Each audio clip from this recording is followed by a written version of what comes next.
ಇದ್ರೆ ನೆಮ್ಮದಿಯಾಗಿ ಏನ್ರಿ ಸಿಂಗರ್ರಿ, ಬೆಳಿಗ್ಗೆ ಫ್ಲೈಟ್ ಇದೆ, ನಿದ್ದೆ ಮಾಡಿದ್ರೆ ಏರ್ಪೋರ್ಟ್ ತಲುಪೋದು ಕಷ್ಟ ಆಗತ್ತೆ ಅಂತ ನಿದ್ದೆ ಮಾಡದೆ ಹಾಗೆ ಕೂತಿರೋ ಆಗಿದೆ.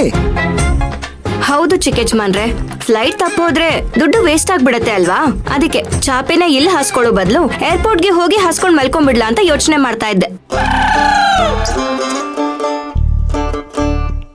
ಏನ್ರಿ ನೀವು ರಾಗಿಣಿ ತರ ಇರ್ತೀರಾ, ಇದ್ದಕ್ಕಿದ್ದಾಗೆ ನಾಗಿಣಿ ತರ ಆಗ್ಬಿಡ್ತೀರಲ್ರಿ. ಚಿಕ್ಕಜ್ಮಾನ್ರೆ, ನೀವು ಸಮಂತಾ ಮೇಡಮ್ ಅವ್ರ ಹತ್ರ ಆ ರೀತಿ ಎಲ್ಲ ನಡ್ಕೋಬಾರ್ದಾಗಿತ್ತು. ಒಡ ಹುಟ್ಟಿದ ಅಕ್ಕ ಮತ್ತ ಅವ್ರ ಗಂಡಂಗೆ ಯಾರಾದ್ರೂ ಈ ರೀತಿ ಅವಮಾನ ಮಾಡ್ತಾರಾ? ಇಲ್ಲ, ಅವ್ರು ಮಾಡಿರೋ ಕೆಲ್ಸಕ್ಕೆ ಅವ್ರನ್ನ ಮನೆಯಲ್ಲೇ ಕೂರಿಸಿ ಸನ್ಮಾನ ಮಾಡ್ಬೇಕಾಗಿತ್ತಾ? ಅವ್ರಷ್ಟೆಲ್ಲ ಮಾಡಿದ್ದು ನಿಮ್ ಪ್ರಾಣನ ಕಾಪಾಡೋದಕ್ಕೋಸ್ಕರ. ಅದನ್ನ ನೀವೇನಕ್ಕೆ ಅರ್ಥ ಮಾಡ್ಕೋತಿಲ್ಲ ಚಿಕ್ಕಜ್ಮಾನ್ರೆ?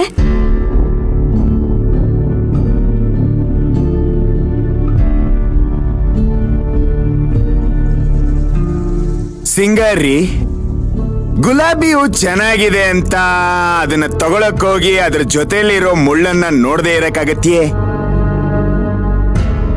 ಇದು ಹಾಗೆ ನಮ್ಮ ಸಿಸ್ಟರು ತನ್ನ ಗಂಡನ್ನ ಬಚಾವ್ ಮಾಡೋದಕ್ಕೋಸ್ಕರ ನಮ್ಮ ಹತ್ರ ಏನೋ ಒಂದು ಪುಂಗುದ್ಲು, ನಾವದನ್ನ ನಂಬಿಡೋದಕ್ಕಾಗತ್ಯೆ? ಇವತ್ತು ನಿಮ್ಮ ಈ ಸಮಂತಾ ಮೇಡಮು ಅವ್ರ ಗಂಡ ಮನೇಲಿ ಉಳ್ಕೊಳ್ಳೋದಿಕ್ಕೆ ನಿಮ್ಮ ದೊಡ್ಡ ಯಜಮಾನ್ರೇ ಕಾರಣ.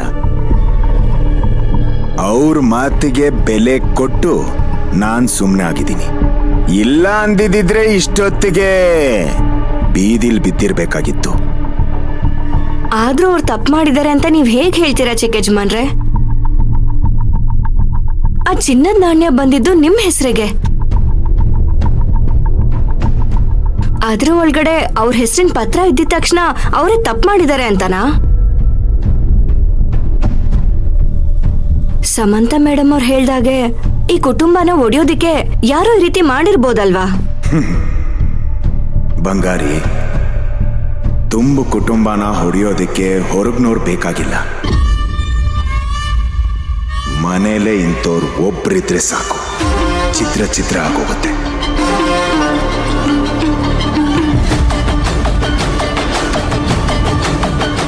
ಆದ್ರೆ ನಮ್ಮನೆ ಹಾಗೆಲ್ಲ ಆಗೋದಿಕ್ಕೆ ನಾವು ಬಿಡಲ್ಲ ಬಿಡಿ.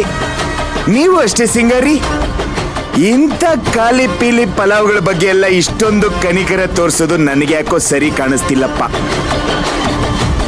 ನೋಡಿ, ಹಾವಿಗೆ ಹಲ್ಕಿತ್ತಿದ ತಕ್ಷಣ ಬುಸ್ ಕೊಡೋದು ಬಿಡುತ್ತಾ? No, never. ಇವರು ಹಾಗೇನೆ, ಸುಮ್ಮನೆ ಫ್ಲೈಟ್ ಲೇಟ್ ಆಗುತ್ತೆ, ಪಾಚ್ಕೊಳ್ಳಿ.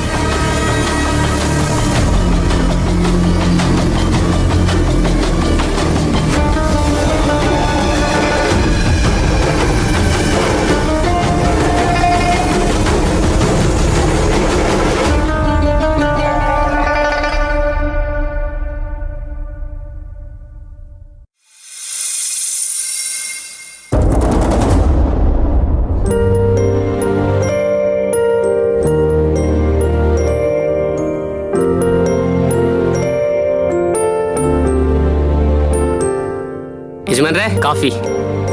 ಮಯೂರಿ ಎಲ್ಲೋ? ಯಾಕೆ ಯಜಮಾನ್ರೆ, ನಾನ್ ಕೊಡೋ ಕಾಫಿ ಚೆನ್ನಾಗಿರೋದಿಲ್ವಾ? ಮಯೂರಿ ಅವರೇ ಕೊಡ್ಬೇಕಾ? ಏಯ್, ಕಾಫಿ ಕೊಡೋಕಲ್ವೋ, ತರ್ಲೆ. ಮತ್ತೆ ನಿನ್ನೆಯಿಂದ ಯಾಕೋ ಬೇಜಾರಲ್ಲಿದ್ಲು, ಅದಕ್ಕೆ ಕೇಳ್ದೆ. ಓ, ಮಯೂರಿ ಅವರು ಮೇಲ್ಗಡೆ ರೂಮ್ ಎಲ್ಲ ಅವ್ರ ಯಜಮಾನ್ರೆ.